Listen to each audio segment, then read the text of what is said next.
saudara-saudara, para pecinta kebenaran firman Tuhan. Apa kabar saudara-saudara?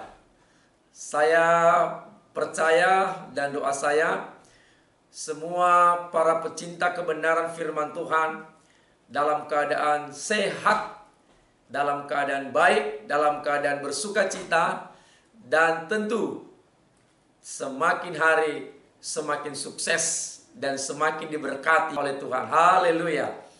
Saudara-saudara, kita kembali dalam program Bible Study, yaitu mengungkap arti ungkapan-ungkapan yang sulit atau ungkapan-ungkapan yang asing di dalam Alkitab. Dan jangan lupa berikan dukungan pada channel saya ini berupa subscribe, like, share, komentar. Dan apabila video-video saya yang terbaru, saudara bisa mengikutinya dengan baik. Kali ini saudaraku, saya akan membahas kepada kita sebuah pernyataan Tuhan Yesus yang cukup sulit. Awal-awal saya membaca dan mempelajari ayat ini, saya menghadapi sebuah kesulitan dan tanda tanya besar. Namun setelah saya belajar baik-baik, maka akhirnya saya mendapat pemahaman yang benar. Dan pemahaman ini saya akan bagikan kepada saudara-saudara, sehingga pengetahuan kita akan kebenaran firman Tuhan, wawasan kita kepada kebenaran firman Tuhan semakin bertambah. Dengan begitu kita terus mencintai Tuhan dan mencintai firman Allah yang ada pada kita. Haleluya. Saya akan mengajak saudara membuka di dalam Markus pasal yang ke-11, ayat yang ke-13 hingga ayat yang ke-14. Berbunyi demikian. Dan dari jauh ia melihat pohon ara yang sudah berdaun. Ia mendekatinya untuk melihat kalau ia mendapat apa-apa pada pohon itu. Tetapi waktu ia tiba di situ, ia tidak mendapat apa-apa selain daun-daun saja. Sebab memang bukan musim buah ara. Maka katanya kepada pohon itu, jangan lagi seorang pun makan buahmu selama-lamanya. Dan murid-muridnya pun mendengarnya. Seperti yang saya katakan tadi, bahwa awal-awal saya membaca, mempelajari ayat ini, saya sedikit menghadapi kesulitan. Tetapi saya bersyukur kepada Tuhan, dengan berjalannya waktu saya belajar dan menemukan jawaban terhadap kerisauan, kegelisahan yang saya alami terhadap ayat yang barusan kita baca. Yang saya akan bahas adalah topiknya, apakah Yesus salah? Ya. Apabila kita memikirkan, bahkan membaca ayat ini, maka kita sepakat bahwa seakan-akan ada hal yang salah dalam perkataan Tuhan Yesus ketika ia mengutuk pohon ara yang tidak berbuah. Saudara, pada kala itu Tuhan Yesus bersama dengan murid-muridnya sedang melakukan safari penginjilan atau sedang memberitakan Injil Kerajaan Surga di berbagai tempat. Lalu saudara, di tengah-tengah perjalanan mereka itu, Tuhan Yesus ia merasa lapar. Ya mungkin karena perjalanan mereka yang jauh, capek, lalu Tuhan Yesus merasa lapar. Lalu saudara, untuk mengobati rasa lapar itu, dari kejauhan Tuhan Yesus melihat ada pohon ara yang berdaun lebat atau berdaun rindang. Dia berpikir bahwa di pohon ara itu ia bisa menemukan sesuatu yang bisa ia makan untuk mengobati rasa laparnya. Namun setibanya Tuhan Yesus di dekat pohon ara itu, saudara, Ia melihat, lalu ia mencari. Ternyata pohon ara itu tidak ada buah. Jelas saja Yesus tidak mendapatkan buah pada pohon ara itu, karena memang bukan musim berbuah. Pohon ara memiliki musim-musim untuk berbuah. Dan pada waktu Yesus mencari buah pohon ara itu, ternyata itu bukan musim berbuah pohon ara. Karena Yesus tidak mendapatkan buah pada pohon ara itu, maka Tuhan Yesus mengutuk pohon ara itu dengan berkata bahwa pohon ara itu tidak akan berbuah lagi selama-lamanya, atau tidak ada lagi yang bisa menikmati buahnya sampai selama-lamanya. Itu perkataan Tuhan Yesus. Setelah Tuhan Yesus mengucapkan atau menjatuhi kutuk kepada pohon ara itu, maka keesokan harinya pohon ara itu sudah kering dari daun-daunnya, ranting-rantingnya sampai ke akar-akarnya, kering dan mati. Jadi begitu cepat sekali.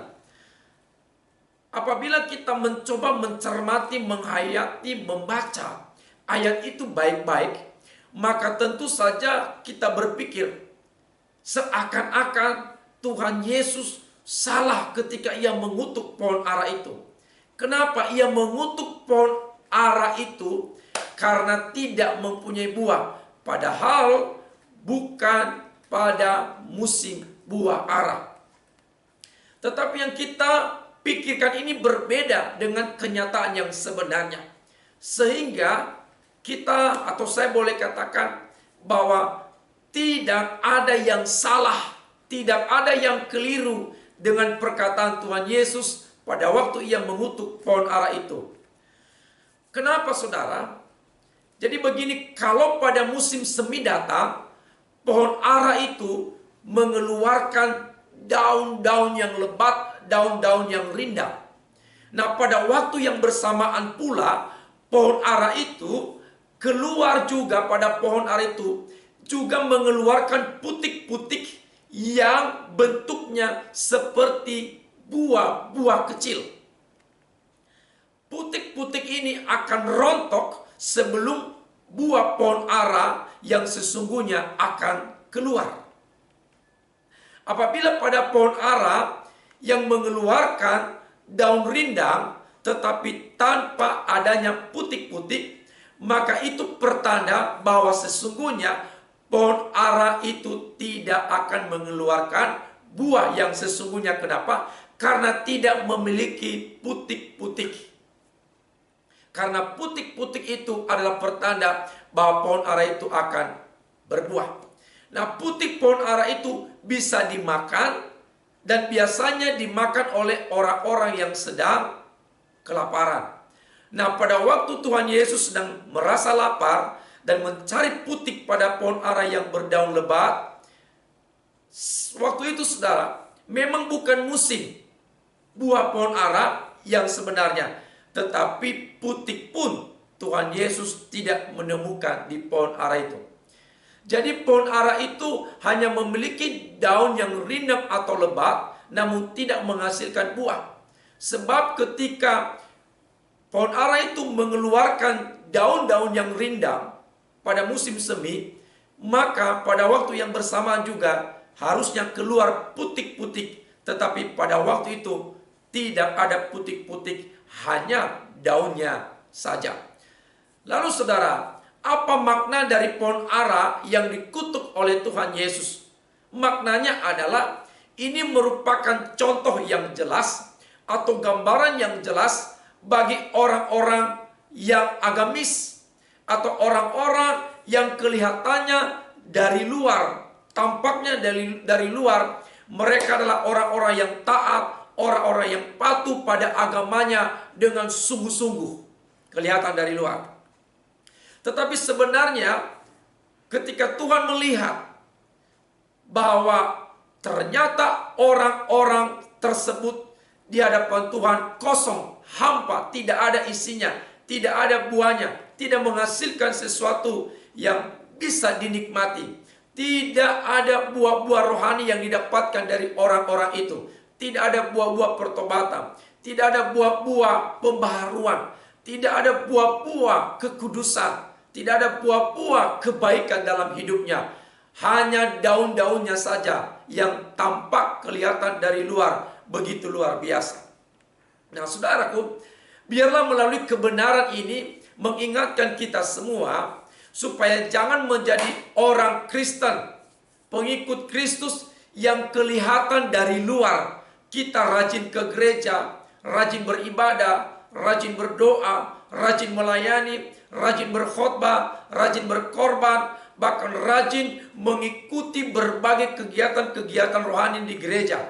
Ya, tetapi jika kehidupan kekristenan kita, jika gaya hidup kita, cara kita berperilaku, cara kita berpikir, cara kita berkata-kata, cara kita bersikap, cara kita berbisnis, cara kita bekerja tidak sejalan dengan cara hidup kekristenan, tidak sejalan dengan cara hidup orang-orang yang beragama, tidak sejalan dengan ajaran Yesus, ajaran firman Tuhan, tidak sejalan dengan cara hidup Yesus, bahkan cara hidup kita tidak menjadi berkat bagi sesama, tidak mempermuliakan Tuhan, maka sesungguhnya, saudara dengar, kita sama dengan pohon ara yang hanya dari luar berdaun lebat, berdaun rindang, tetapi sesungguhnya tidak menghasilkan buah-buah yang bisa dinikmati oleh orang lain, apalagi dinikmati oleh Tuhan Yesus.